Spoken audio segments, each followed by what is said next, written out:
Let's link you now to New York as the SA Tomorrow Investment Conference gets underway. Advancing South Africa's structural reforms for infrastructure development.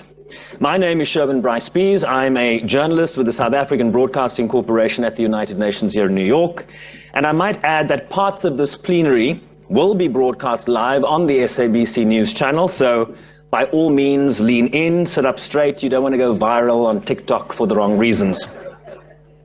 Word on the street is that since South Africa's pivotal general election this May and the subsequent formation of a government of national unity, investors have cheered the new political environment and the economic outlook for South Africa despite long-standing challenges, be that governance improvements, infrastructure developments, and policy predictability, among others, that continue to give some pause.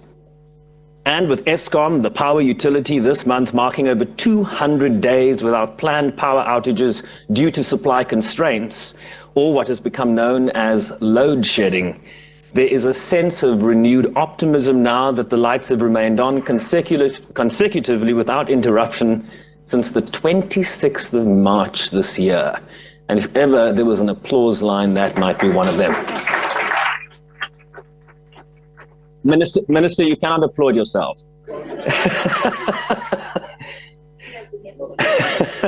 I'm coming to the CEO later. Brand South Africa tells us that South Africa is committed to economic reforms and governance while steadfastly upholding principles of security, inclusion, economic opportunity, and human development, values that not only define the nation's ethos, but also guide its engagement and collaboration with the United States and the investment community here. And they're talking about a lot of you in the room today. This conference is about showcasing South Africa, answering tough questions, addressing concerns, but also to demonstrate a level of engagement that recognizes that there are matters to be addressed head-on, fears that are to be allayed. But as South Africa's Minister of International Relations, Ronald Lamola, has articulated, the country cannot squander the positive sentiment the new governing coalition has garnered around the world. In fact, it was President Cyril Ramaphosa himself speaking at the New York Stock Exchange just last month that called the GNU the second miracle after the first GNU in the wake of the country's first democratic elections in 1994, a little over 30 years ago now. South Africa also, of course, assumes the chairmanship of the G20 on the 1st of December this year, under the theme Solidarity, Equality and Sustainable Development, which has given the country an additional spring in its step. So allow me to briefly give you a broad overview of our session today. We will hear opening remarks from our hosts and sponsors, then move into a fireside chat on South Africa's monetary policy, followed by a presentation on South Africa's energy landscape and energy mix trajectory, then a deep dive into the country's structural reform program with an official from the presidency.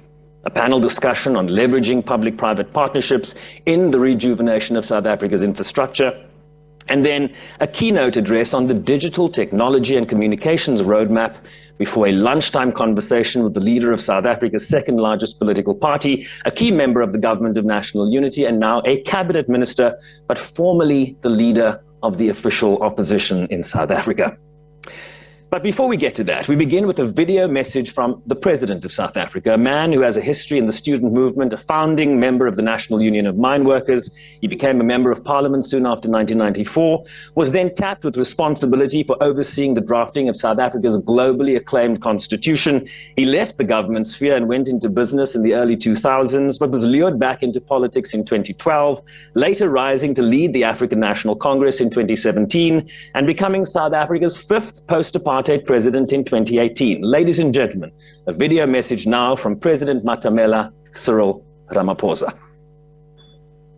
The leadership of the Johannesburg, representatives of the South African government, representatives of the South African Reserve Bank, and representatives from business, industry, the investor community, members of the diplomatic corps, delegates and guests.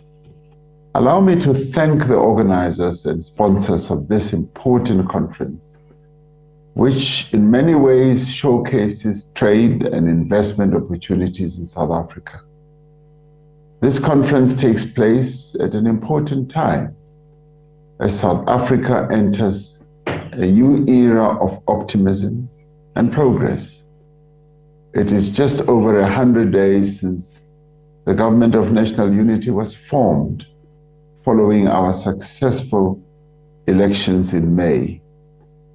The new government took office with 3 strategic priorities in mind. Firstly, to drive inclusive growth and job creation. Secondly, to reduce poverty and to tackle the high cost of living.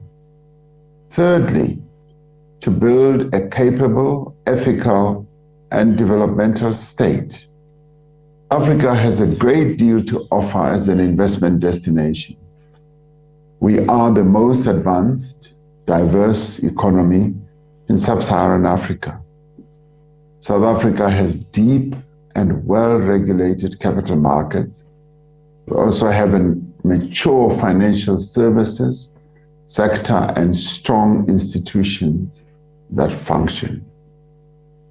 South Africa is open for investments in industries as diverse as financial services and advanced manufacturing, energy and healthcare infrastructure, as well as mining. We are developing the value chains of the future. With substantial reserves of critical minerals, we aim to be at the forefront of the green energy revolution. We have a competitive advantage in the production of sustainable energy technologies, renewable energy components, green hydrogen, and many others.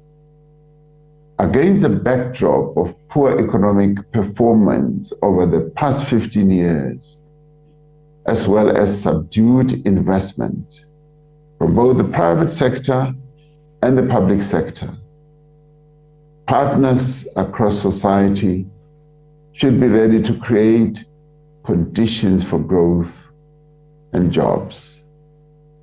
A year ago, we established a partnership between government and business to tackle some of the most immediate challenges facing our economy. Through a government-wide initiative known as Operation Vulindlela, meaning it's an operation to open the way. We have been driving structural reforms to unleash growth and to create jobs. Working together with partners in business and labor, we've made tremendous progress in stabilizing our country's electricity supply. Through regulatory reforms that we have put in place, we have driven massive private sector investment in renewable energy.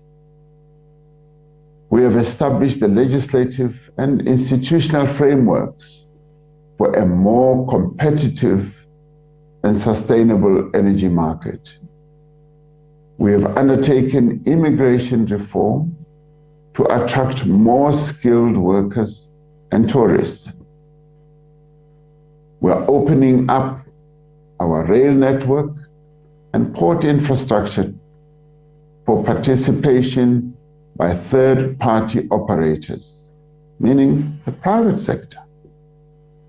We are working with business and relevant agencies to implement the recommendations of the Financial Action Task Force to remove South Africa from the FATF grey list.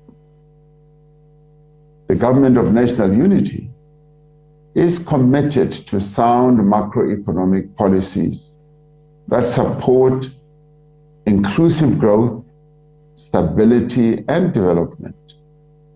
Next year, South Africa, as you might well know, assumes the presidency of the G20. The theme that we have chosen is that we should have solidarity, equality, and sustainable development. We will use our G20 presidency to advocate for increased investment on the African continent and across countries of the global south. We will continue to promote a global economic order that is inclusive and fair. We will continue to work with our partners to achieve shared and sustainable prosperity for all countries. The last few months have seen a renewal of investor interest in the South African economy. And this has been prevalent in both the local South African economic market as well as offshore. The message I bring to investors today is that this interest is well placed. South Africa is firmly on the road to recovery. Investments in South Africa are secure. Our business environment is also stable. This is supported by policy certainty and regulatory safeguards that we have. So in many ways, South Africa is open for business. Together, we can forge a path of shared success, prosperity, and progress. I would really like to thank you for your attention and wish you well in your deliberations. I thank you.